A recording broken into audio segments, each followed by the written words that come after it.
শুধু দর্শকবৃন্দ, আপনারা দেখছেন একে নিউজ বাংলার। এই মুহূর্তে উপস্থিত রয়েছি ভাঙড় মাজেরাইট।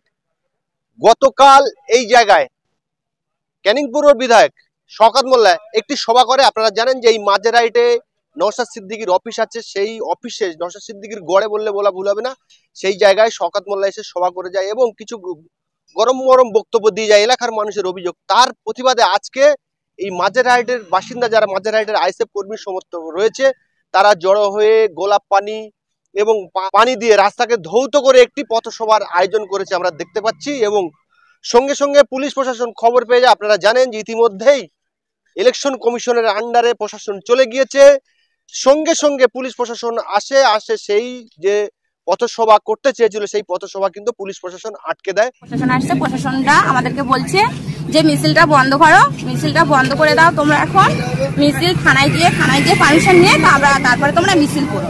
আচ্ছা, তাহলে আপনারা কি পারমিশন নেবেন? হ্যাঁ, নেব। আমরা আজকে মূলত এই মিটিংটা আপনারা করতে চাচ্ছেন কেন? পথ র্যালিটা করতে চাচ্ছে মানে আমাদের আশাদুল ভাই সবার প্রিয়, উনি বহুদিন পর আমাদের কাছে ফিরে এসেছে। তার জন্য আমরা একটা ছোট করে বাচ্চাদেরকে নিয়ে কিছু মিছিলটা আমরা বার করেছিলাম। তা এটা প্রশাসন আমাদেরকে বাধা দিয়েছে। তাহলে আশাদুল ভাই তার জন্য র্যালি করবে, তাহলে গোলাপ জল এবং ফুল নিয়ে। কালকে শওকত মোল্লা এসেছিল, তার জন্য আমাদের গ্রামটা অশুদ্ধ হয়ে গেছে। শুদ্ধ করার জন্য ওই জন্য কোন মানুষ এসলে অশুদ্ধ হয়, এটা প্রথমবার শুনলাম আমরা। উনি তো মানুষের পর্যায়ে পড়েন না, উনি মানুষের পর্যায়ে পড়ে, উনি মানুষের পর্যায়ে পড়েন না। কালকে রমজান মাসে তাও গান ছেড়ে দিয়েছে। এটা কিসের মানুষ? রমজান মাসে গান ছেড়ে দিয়েছে। একটা বাচ্চা ছেলে দেওয়াল মোছার কারণে মুছিয়ে নি দেওয়ালটা, একটুখানি হাত ঘষেছে বলে বাচ্চাটাকে জুতো পেটা করেছে। ওটা কি মানুষের পর্যায়ে পড়ে? শওকত মোল্লা মেরেছে কি? শওকত মোল্লা মানে টিএমসির লোক মেরেছে। ওরা টিএমসি লোক মেরেছে। কবে? 8 বছরের বাচ্চাটা তো শিশু। এখন আপনারা কি করবেন? এখন আমরা মিছিল বন্ধ করব। আমাদের যা ছেলেপুলে আছে তাদেরকে বলবো মিছিলটা বন্ধ রাখতে। থানায় যাবো, থানায় গিয়ে থানা থেকে পারমিশন নিয়ে আমরা ইনশাআল্লাহ মিছিল করব। লড়াই জারি থাকবে। গতকাল আইএসএফের শক্ত ঘাঁটিতে ক্যানিংপুরের বিধায়ক শওকত মোল্লা তিনি একটা সভা করেছিলেন। আজকে তার পাল্টা পদক্ষেপ আপনারা কি নিচ্ছেন? আজকে পাল্টা পদক্ষেপ বলতে কালকে ওরা এখানে মিটিং করেছে, শওকত মোল্লা এসেছিল। এখানে তৃণমূলের কোনো অস্তিত্ব নেই। এখানে আমাদের গ্রামে দুটো বুথ আছে, একটা বুথে 7টা লোক বসছিল তৃণমূলের, আর একটা বুথ থেকে 17 জন লোক বসছিল। তাছাড়া বাইরে থেকে শওকত মোল্লার গোন্ডা বাহিনী, মোস্তান আর খয়রুলের লোকজন এখানে এসেছিল। তাছাড়া ওদের অস্তিত্ব এখানে নেই। আমরা পাল্টা পথসভা আজকে করব। আমাদের অঞ্চল সভাপতি দীর্ঘদিন মিথ্যা কেসে তাকে ফাঁসিয়েছিল, তিনি ঘর ছাড়া ছিল। আজকে তার বেল্ট পেয়েছি আমরা, তাকে নিয়ে আজকে আমরা আমাদের গ্রামে একটা পথসভা। লোকসভা ভোটের আগেই ফের আবার এসে ভাঙড় উত্তপ্ত করার জন্য বাইরে থেকে লিটল বাহিনী ঢোকাচ্ছে। অবশ্যই ওনার তো উনি একটা খুনি। উনি একটা যেদিন থেকে ভাঙড়ে উনি অবজারভার রয়েছে সেই দিন থেকে ভাঙড়টা পুরো অশান্ত রেখেছে। ভাঙড়ে শান্তি ফিরতে দিচ্ছে না। ওনার মতো লোক ভাঙড়ে যতদিন থাকবে ভাঙড়টা এইভাবেই যাবে। তৃণমূলের ভয় আমরা যদি পেতাম তাহলে আমরা এই জায়গায় আর আসতাম না। আমরা তৃণমূলের কোনো ভয় পাই না, ওনাদের ভয়। উনি কালকে এখানে ভাষণ মেরে গেছে যে কিছু চুটকো নেতা আছে, তারা বড় বড় কথা বলে যাচ্ছে। তা উনি যদি অত বড় নেতা থাকে, উনি আবার বলে আমি ওয়ান ক্যামেরায় বলছি। তা উনি ওয়ান ক্যামেরায়, উনি ক্যামেরার বাইরে যেগুলো করছে সেগুলো ক্যামেরায় এসে বলুন না। আমরা চুটকো নেতা, আমরা কাটমানি খেয়ে রাখিনি, মানুষের মেরে রাখিনি, আমরা মানুষের ক্ষতি করে রাখিনি।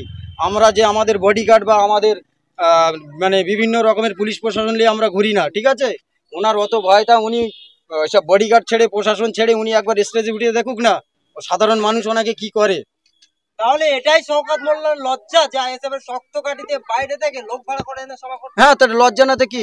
ওদের মোটামুটি টোটাল অস্তিত্ব নেই বললে চলে, সব বাইরের থেকে লোক নিয়ে এসছে। আমাদের গ্রামে আমরাই তো জানি, আমাদের কাছে প্রত্যেকটা প্রুফ আছে। আমাদের গ্রামের মানুষ টোটাল বসেনি, ওরা পুলিশ প্রশাসন নিয়ে ওখানে মিটিং করে গেছে। তৃণমূলের বিরুদ্ধে এত লড়াই কেন? প্রথম থেকে টিএমসি আজ দীর্ঘ 12 বছর ধরে গরু চুরি থেকে শুরু করে কয়লা চুরি, মাটি মাফিয়া, তারপরে চাকরি চুরি। আজকে দীর্ঘ SLST চাকরি প্রার্থীরা আজকের গান্ধী মূর্তির পাদদেশে আজকে দীর্ঘ 1052 দিন মতো বসে আছে। তারা কিসের অন্যায়? তারা ন্যায্য চাকরির পরীক্ষা দিয়ে পাশ করে তারা চাকরি পাচ্ছে না। এই লড়াই কি একদম জারি থাকবে না? এই লড়াই তো জারি, আগামী দিন থাকবে। এর থেকে আরো তীব্র লড়াই হবে। শুধু রমজান মাস আমাদের রোজা চলছে, যার কারণে আমাদের কর্মীরা একটু ধিমে আছে। রোজা চলে গেলেই লড়াই চোখে চোখ রেখে হবে, দেখা যাবে কার মা কতটা দুধ দিয়েছে। তৃণমূলের কোনো সংগঠন নেই দেখতে পাচ্ছি, ফেস্টুন পতাকা তাহলে বাইরের লোক এসে মেরেছে? অবশ্যই বাইরের, আমরা ফেস্টুন পতাকা আমাদের গ্রামের 2-4টে নেতারা তারাই মেরেছে। পতাকা মার কজন দুজন হলে পতাকা মারা হয়ে যাবে। আমরা দেখেছিলাম পঞ্চায়েত ভোট উপলক্ষে করে আইএসএফ কর্মীদের একাধিক কিন্তু মারধর করা হয়েছে, সামনেও কিন্তু লোকসভা ভোট, সেরকম হবার কি চান্স রয়েছে? আমরা প্রশাসনের সবসময় দ্বারস্থ হচ্ছি, যদি মারধর আমরা প্রশাসন আমরা আইন কোনোদিন হাতে তুলে না, আইনের প্রতি ভরসা আছে, আদালতের প্রতি ভরসা আছে, যার কারণে আমরা আইন হাতে তুলে নেইনি। তবে প্রশাসন দেখবো যে নির্ভয়ে যখন আমাদের পিঠ ডাল থেকে যাবে, প্রশাসন আমাদের সহযোগিতা যখন করবে না, তখন আমরা আইনে হাতে তুলে নেবো, তখন দেখা যাবে ময়দানে কি করা যায়। ভোটের আগেই তৃণমূল নেতারা হুঁশিয়ারি দিচ্ছে যে লোকসভা ভোট কিভাবে করা যায় আমরা দেখে নেব, কি বলবেন? টিএমসিদের ওই মুখবাজিটাই আছে, মুখবাজি যতদিন আছে ততদিন ওরা মোটামুটি টিকে থাকবে।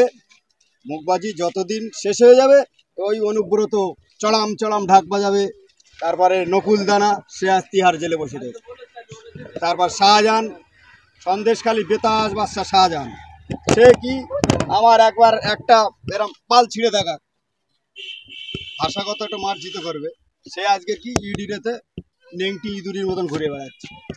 চড়াম চড়াম ভাষণ, আমরা কাজের মাধ্যমে মানুষের সহযোগিতা, মানুষের পাশে রয়েছে মানুষ আমাদের, আমরা উন্নয়নের মাধ্যমে রাজনীতি করতে এসেছি, মানুষের সহযোগিতা যেটা তার হক তার বুঝে দেওয়ার জন্য আমরা রাজনীতির মাধ্যমে। আগামী দিনে তৃণমূলের বিরুদ্ধে লড়াই জারি থাকবে এবং আগামী দিন কেন, যতদিন আমাদের এই ভাঙড় বিধানসভায় আইএসএফ পার্টি থাকবে ততদিন চোখে চোখ রেখে লড়াই হবে, 1 ইঞ্চি সরার কোনো জায়গা নেই। লোকসভার পরে তাহলে তৃণমূল বিদায় করছেন? অবশ্যই বিদায় হবে, মানুষ চাইলে বিদায় হবে, অবশ্যই বিদায় হবে। লোকসভা ভোটে যদি আইএসএফ যাদবপুরে প্রার্থী না দেয়, আপনারা কাকে? আমরা আমাদের উপর নেতৃত্ব যে নির্দেশ দেবে, যদি বলে সিপিএম সৃজন ভট্টাচার্যকে সহযোগিতা সমর্থন করো, আমরা সিপিএম এর পিছনে লড়াই করব।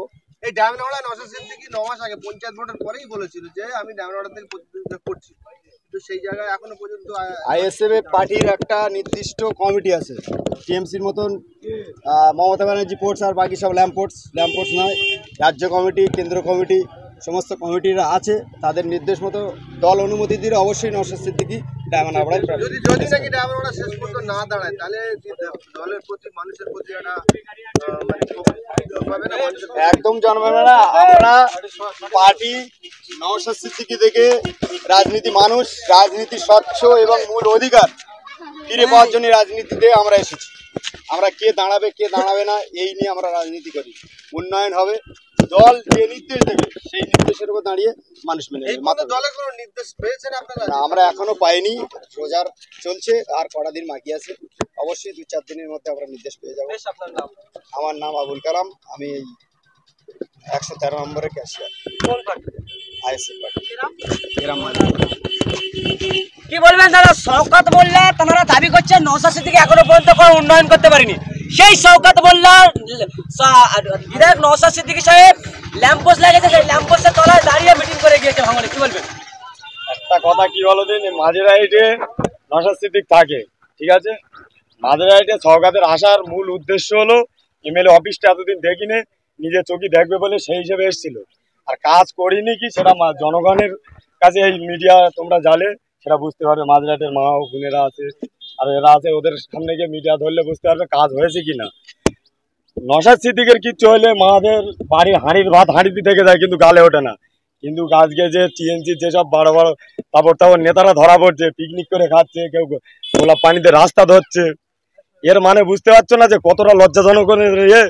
এবার তোমরা যে বলছে যে ওরা বলে গিয়েছে কালকে যে মাঝেরাইটে আইএসএফ এর কোনো অস্তিত্ব নেই, বাংলা ভাষায় একটা প্রবাদ আছে যে তোর মুখ আছে বলে তোর খাওয়া হয়, ঠিক আছে, তো ওদের তো কিচ্ছু নেই, মুখটা আছে বলে এখনো জায়গায় দাঁড়িয়ে আছে, ঠিক আছে।